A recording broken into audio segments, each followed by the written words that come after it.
Ever wondered why monster trucks are so huge and loud? Let's break it down.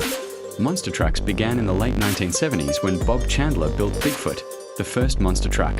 What started as car-crushing exhibitions quickly turned into a global motorsport phenomenon. A monster truck weighs around 12,000 pounds, runs on 66-inch tires, and uses a supercharged V8 engine producing over 1,500 horsepower. The suspension can travel more than 26 inches, allowing jumps over 30 feet high. Today, monster trucks compete in events like Monster Jam, featuring racing, freestyle, and skills challenges. Drivers score points for speed, tricks, flips, and crowd reaction.